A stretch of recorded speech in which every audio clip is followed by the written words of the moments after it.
Good morning, Greene County. It is so good to be with you. I'll just start out by saying that Alan and Cheryl are covering the MAC Legislative Day in Jeff City. I was up there for the board meeting yesterday and wanted to come back to be with you this morning and commend you for your diligent work and good choices. And we have some exciting news to share with you this morning that could put some money back in your pocket. So with that, I'm going to invite Malin. Oh, thank you. I'm going to invite Malin up, and let's hear it for our HR team. I know most of you, but if I do not, I'm Malin Jeffries from the Human Resources Department, and I am just here to introduce our guest this morning. I think most of you are probably familiar with the fact that healthcare and health insurance in the U.S. is a vast and complicated system. And even though we have excellent employees in our HR department that administer our group benefits, it's essential for any organization to work with health insurance brokers because they are experts in the industry. You feel like experts? Yep. Sure. So for the past couple of years, we've had the privilege of working with BPJ. And just so you all know kind of the role that a broker plays, they are really an extension of the HR team. They collaborate with the Greene County Commission. They help us, they keep us up to date on what's changing in the healthcare industry. If we have to go out and market and competitively bid, they help us through that process. They help us strategize, pick the best plans for our employees while always being cognizant of county budget. We work with them all the time. And so I'm very pleased to introduce Jamie Brummett and Mike Scott from BPJ. They're going to come up and share some really great insight with all of you this morning. Right? A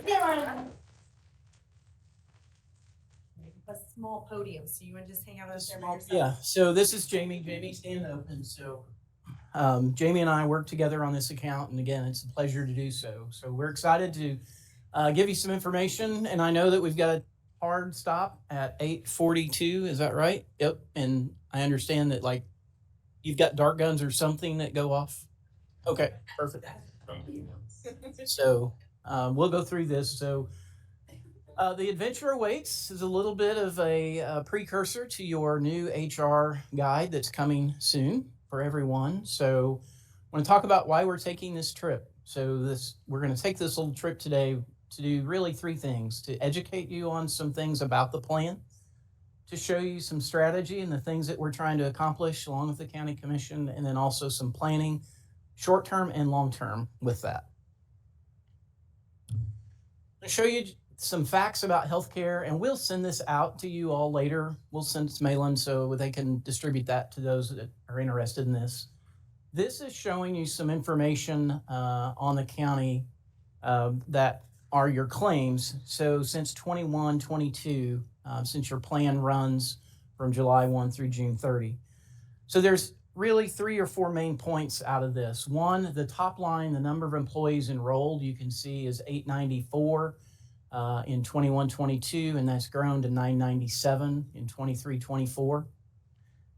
The second thing that's really important on this is the average age has gone from 41 to 40.8 to now 34.1. So that average age is dropping, which is helping reduce the demographics.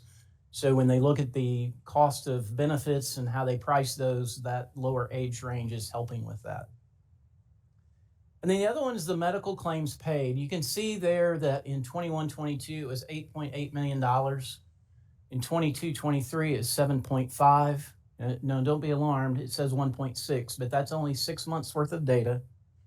And then we have to add in what's called run-in. So the claims from the previous plan come in under this that are reported separately. So when we annualize all that, we get to about $6.5 million is what we estimate where your claims will be at the end of this plan year.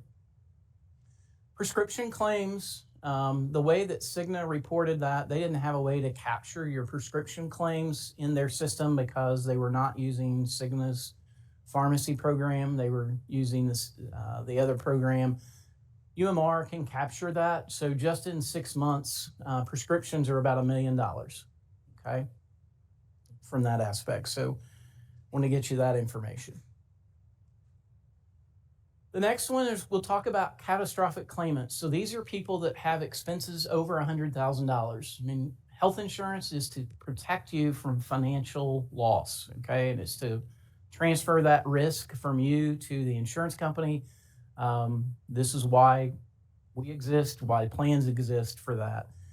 So there were 3 in the previous year, 5 last year, and then we have 3 so far as of the end of February.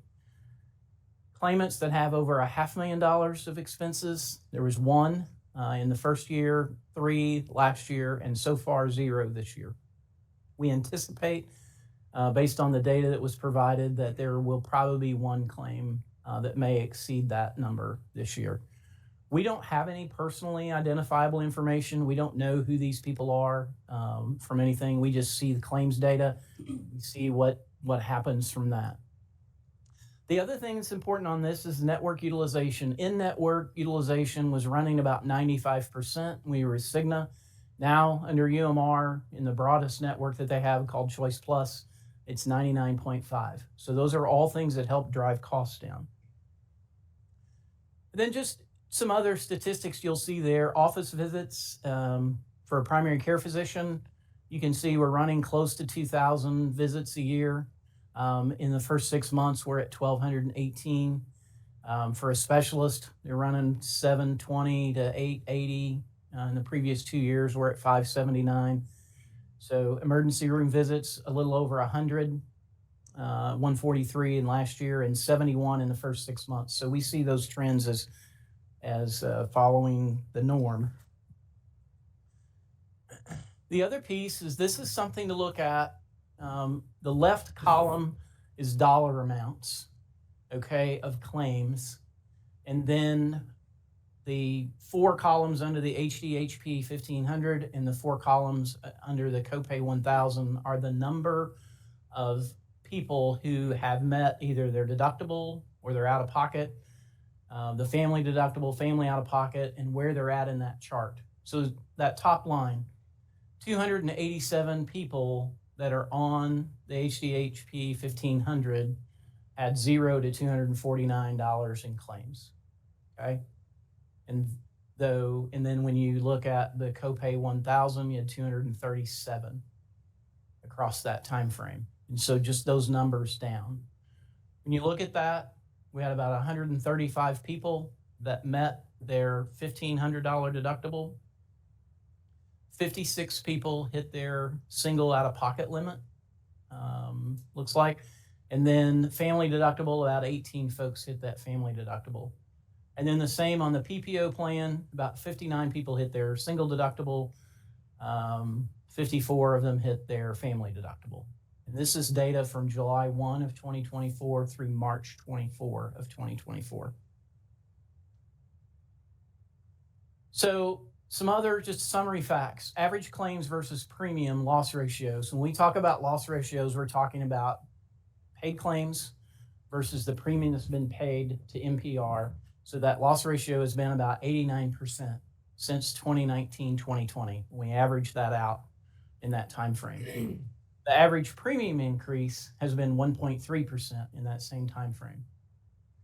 The average number of claimants over 500 per thousand has been 1 since that time frame. There's 3 claimants over 300,000 we saw in that previous slide. Specialty medications are on the rise nationally as well as with Greene County. Specialty medications are typically only prescribed to about 1% of the population. They are very expensive drugs. A lot of them you see advertised on TV: Skyrizi, Humira, Rebif, Rybelsus. Those are all types of specialty medications. Skyrizi runs around $13,000 a month.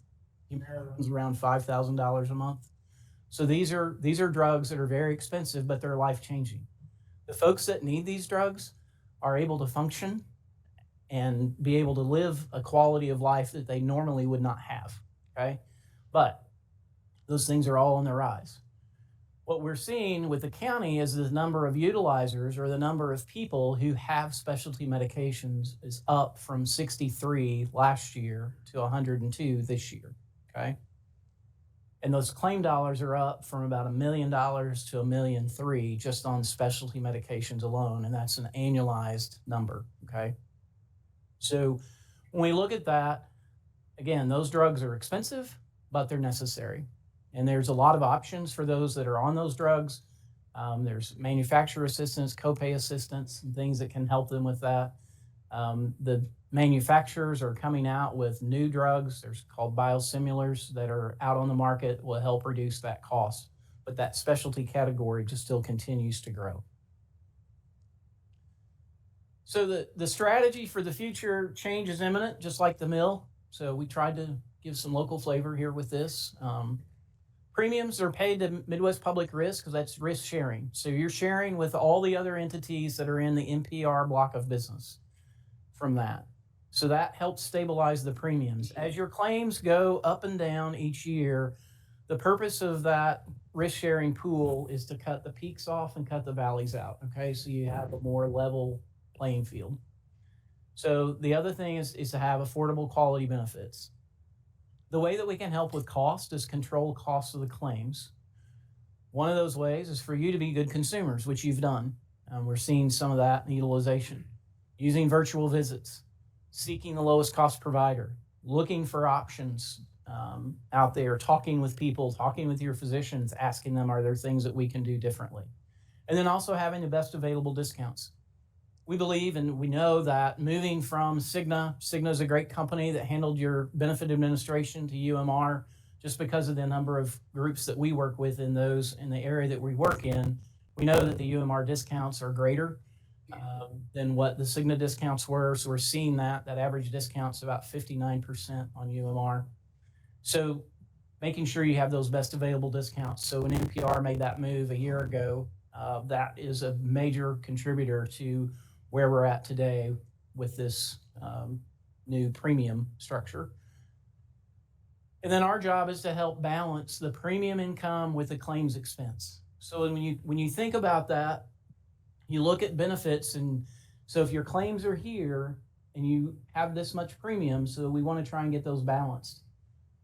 You could always say, hey, let's go to a higher deductible or a higher out of pocket, and this premium is going to become lower. But if your claims are here and your premiums here, then you're going to get out of whack. So we try to find that balance. Okay. So where your premiums are covering the claims, which will give you that stability, which is, it's really doing well. It's performing well at this point for the county. And we believe with a few tweaks, we can make that sustainable into the future. Okay. Some things are black and white for our friends at the sheriff's office. The goals for the benefits is to have sustainable and affordable for the county as well as the employees. Okay. Just to give you an idea, U.S. costs since 2018, and this is from the Kaiser Family Foundation, premiums have increased 22% since 2018. Employer contributions are up 19%. In other words, what the employers are paying for benefits is up 19%, with an overall inflation of 21%. So compared to what you see with the county since 2019, because of the data that we had, it's a 1.3% premium increase is what you've seen. So that's significantly less than what we've seen in the U.S. The employer premium contributions are up from the county. They continue to put more in there. And then the HSA funding is up. And you're going to see some things today that are increasing that yet again. So planning for the future, when we talk about these things, the changes we're going to talk to you today and introduce are possible because there was a zero increase on the current benefit plans. With the claims running well, we felt like it was time to make some changes. Part of these we had to make. So the IRS every year looks at high deductible health plans and they index the minimum deductible. It's gone up in the last 3 years twice. We anticipate from everything we see that it's going to go up every year for the next few. So rather than have a deductible change every year, which creates an ID card change and some things, our recommendation was to move that up at one time to different deductible structure, and then also share some of those savings back to the employees, but still have best-in-class benefits for the employees and their families. That premium reduction that we're, by making these plan changes, is what's providing the savings for the county to fund that those premium contributions and to increase the HSA funding. We think this is a great step in the right direction to head towards that strategy that remains affordable and sustainable for both you and the county. So for 2024, the minimum deductible had to raise to $1,600. So we're moving that to $2,000. It also made sense to move the deductible on the copay plan, so we kept some equality between those and some parity at the same time to move that from $1,000 to $1,500. It's a minimal impact. Just about 20% of the employees could see a difference in this by this deductible change and out-of-pocket change, but it is still, you have best-in-class benefits. Your benefits are much better than what we see on the average in the private sector, and in many cases, much better than what we see in the public sector. The county's increasing the HSA contribution to $2,640 for employee only and $3,120 for the family, which is up from $2,400 and $2,760. And then the other thing they're going to do is they're going to decrease the employee paid portion. Yes, decrease. It goes down. Of the premiums by 10% on all plans. Okay? And that's to encourage you and to reward the employees for responsible healthcare consumerism. For those that you have dependents on the plan, your deductions will go down 10%. Okay? So you're getting a savings there from that, as well as those on the high deductible health plan. You're also going to see that increase in the HSA contribution. So what can you do to help sustain this? One is to make sure you use lowest cost providers, such as Springfield MRI. They're an independent imaging center. Independent imaging centers anywhere in the country are always going to be less expensive to use than a hospital-based system. Their overhead is less. So anybody here has had an MRI at MRI of Springfield and had one of the hospitals, you know that cost is anywhere from a third to a fourth of what it costs at the hospital. How many of you have the UMR app on your phone? Perfect. The rest of you need to load that app on your phone, and here's why. Your ID card can be there, number one. The second one is there's a cost estimator. And I want to emphasize this is an estimator, okay? If you're going to have something done, you need to look at it. You can plug that into the estimator, and it's going to tell you, hey, here's the lowest cost place for you to get that. And it'll give you the options. It'll show you what it's going to cost at Mercy, what it's going to cost at Cox, what it would cost at CMH, what it's going to cost over in Joplin. Look at all those things. Your prescription card and the options that are there, continue to look for generic, lower cost alternatives. Talk with your doctor about that. When you're in having an annual checkup, if you're taking any maintenance medications, ask them about that. Consider the mail order program. Look at all the things that are out there for you on the pharmacy side. There's a lot of times there's coupons that are out there from the manufacturer. Go out and look for those things. If you're on a medication that's expensive or the copays are out there, it can help you with that. Be your own advocate. Okay. Again, talk to your doctor about these things. Give you an example. My wife had a foot pain. She'd broken her foot a few years ago. She was having a similar pain. She went to the walk-in orthopedic clinic. They said, we probably should do an MRI. We don't see anything in an x-ray. She said, well, what are you going to do after that? Well, we're going to put you in a boot, which is what they did the last time. So she said, well, why don't I just wear the boot, skip the MRI? So she wore the boot for 6 weeks. That took care of it. So it was going to be the same outcome, and she saved herself the cost of the MRI. Okay. Wellness challenges. Is anybody in here from the prosecutor's office? So what are they, like 40,000 steps a day? Yes. So, I get in those challenges with that. And those challenges are not only within the county, but also within NPR. So that culture is important. And kudos to your HR staff for developing that culture and the county commission for supporting that, to having those things available for you. Those are all lifestyle changes that will help us all with that. The other thing, if it doesn't make sense, if you have a claim or something that goes on, reach out. Don't suffer in silence. We're here to be your advocate. We'll help you with those things. We'll talk with you about how a claim may have been paid, or give you some options, and talk with us about those things, and get a hold of HR. They know to get a hold of us.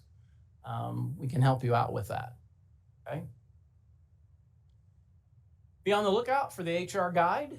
This is a sneak peek of the front cover, so that you can see. So you have UMR, Optum, Delta Dental, VSP, and CVS Caremark, which is your pharmacy benefit manager. Okay, so they'll have that.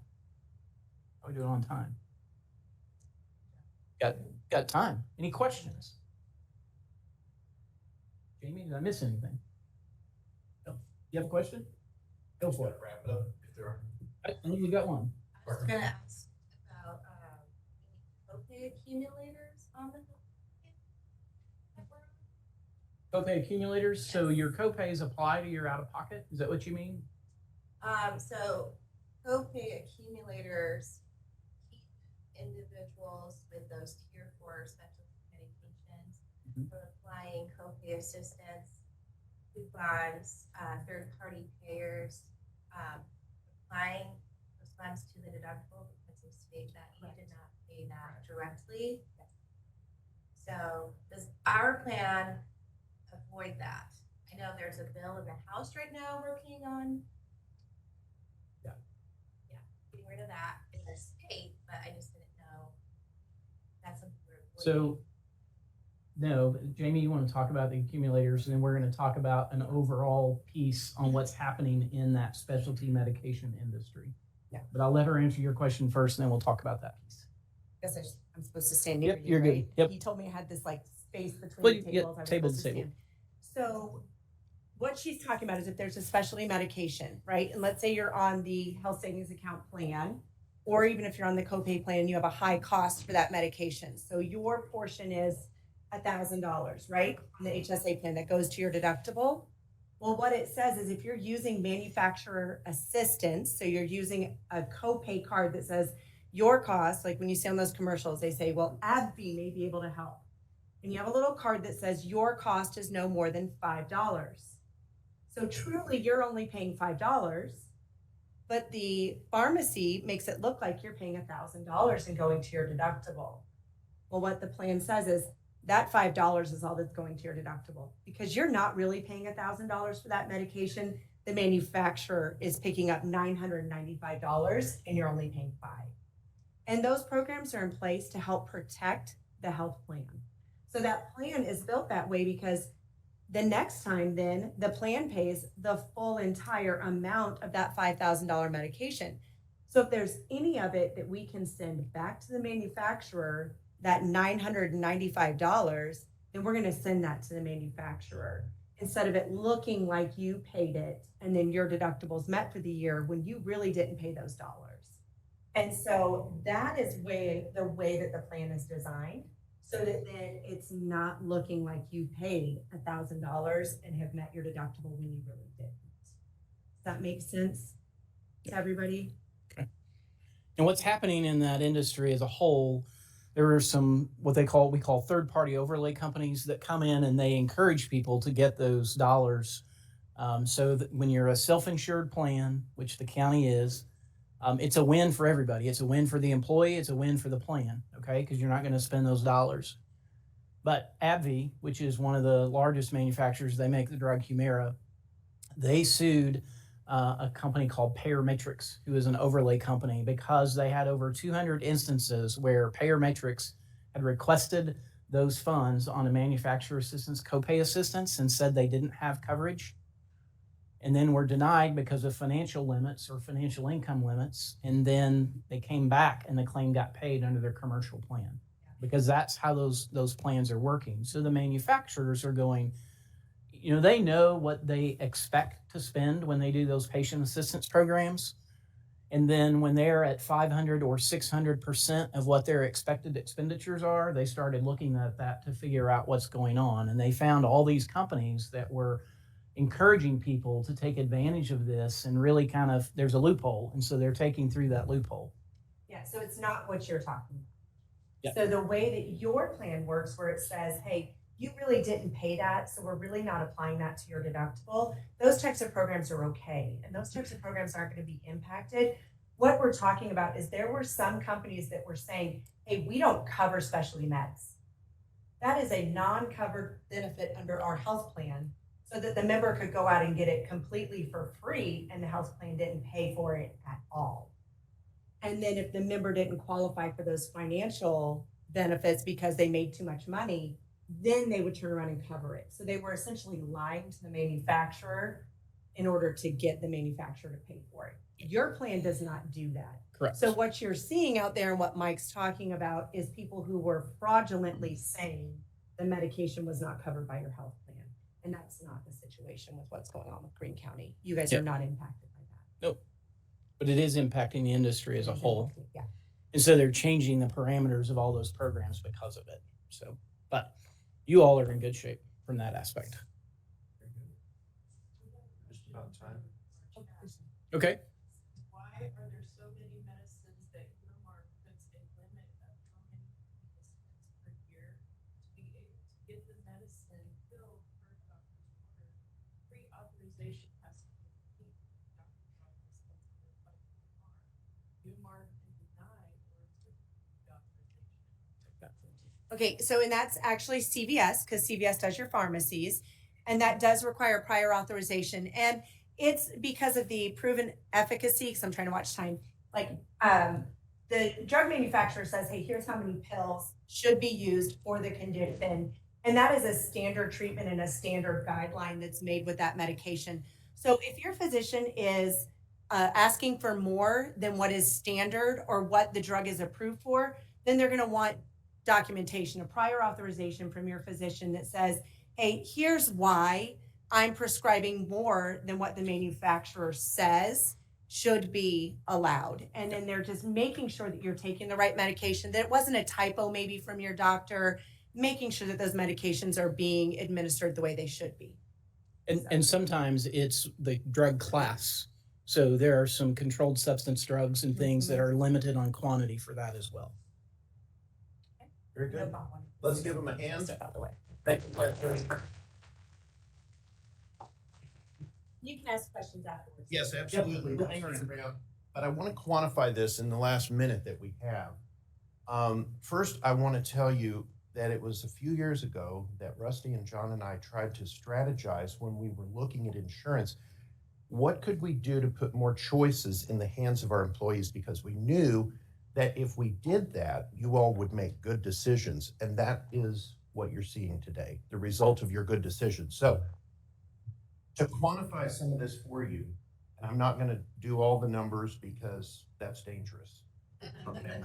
But the HSA family plan, just to pick one and give you an example of what that will do. And I think we have 236 people on that family plan. Your premiums will go down $20 a paycheck, $40 a month, because when we have the third paycheck, we don't pull anything out, right? And your HSA will go up if you're on that high deductible family plan, $15 a paycheck. So that's a bottom line increase if you're on that plan of $840 a year in your pocket. Okay, that's about $198,000 bottom line to the county. The employee only plan, we pay all the premium, but your HSA, if you're on that high deductible, will go up $20 a month, $10 a paycheck. And that's a bottom line of about $134,000 to the county. There are 561 people on that plan. So thank you. We wanted you to see there are a lot of critical numbers this morning, right? We wanted you to see all of this so we can kind of keep this trend going. And I also think, and we've talked about this at the commission, not only is healthcare consumerism good for the county, as we see this morning, it's good for our community. We think it can positively impact healthcare costs. So keep doing what you're doing. Thanks very much. And you guys will hang around for more questions. All right. Thank you all. Have a good day.